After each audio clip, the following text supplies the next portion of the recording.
Hello， 大家好，我係 Alice， 歡迎嚟到我嘅 channel。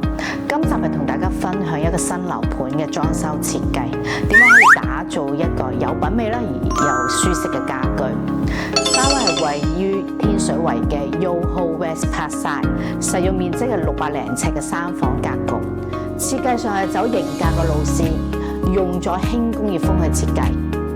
運用咗有深綠色啦，配搭黑色同埋灰色，營造 modern 嘅質感。響間隔方面係保留翻原本廚廁嘅裝修啦，同時係將3房改為2房，令到主人房更加闊落，住得更加舒適。首先我哋一齊嚟睇下客飯廳。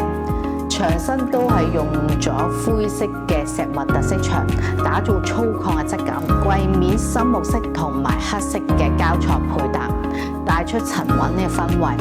加入咗少量黑鐵嘅元素作為點綴，可以展現出時尚嘅輕工業風。櫃嘅空格位置帶有暖黃嘅滲光，柔和嘅光線為空間增添溫暖。走廊加上咗暗門，完美咁融入石紋嘅特色牆。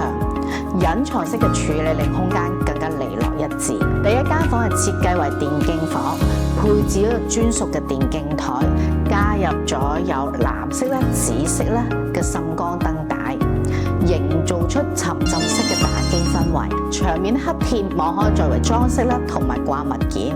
全黑嘅櫃體配搭玻璃門，型格又實用，可以展示模型啦。又可以凸顯個人特色。主人房係延續咗客飯廳嘅材質設計啦，保持咗整體嘅風格連貫。衣櫃嘅下方係刻意鏤空同埋滲光，可以減低壓迫感。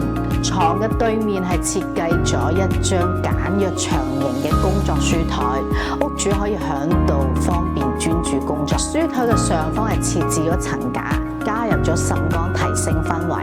黑鐵嘅元素係穿插響吊櫃啦同埋層架之間，增添輕工業風嘅質感。今集嘅分享就告一段落啦，咁大家記得訂閱我個 channel 啊，咁呢條片記得 like 同埋 share 出去啊，可以分享俾更多嘅朋友一齊作為一個設計上嘅參考啦。